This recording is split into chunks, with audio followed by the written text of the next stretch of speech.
សំឡេងត្រយំដោយសំឡាប់ចិត្ត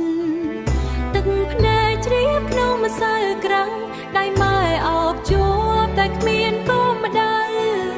កូនកំឡុងជាមនុស្សចំឡាយដែលគេបង្ខំឲ្យខ្ញុំស្រឡាញ់ខ្ញុំឃើញជ្រកចេញតាមវាំងនោចានទៅទេជន់លើដីខ្សាច់បងចោលកិនគេទីយោខ្លែងខ្លារត់សំដៅ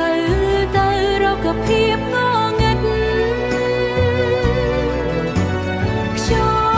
ល់ត្រជាក់បោកបង់លើស្បែកបោកបង់លើស្បែ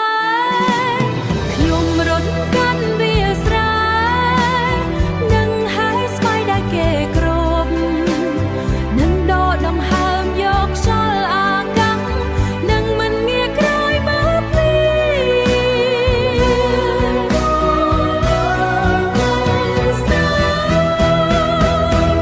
ជី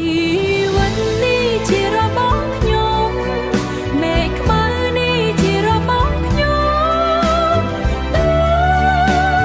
ទៅសារភាពបងខ្ញុំស្ងាត់អូតែសូរសំឡេងសត្វល្អិតភ្លេងការរលត់បាត់ក្នុងចំងា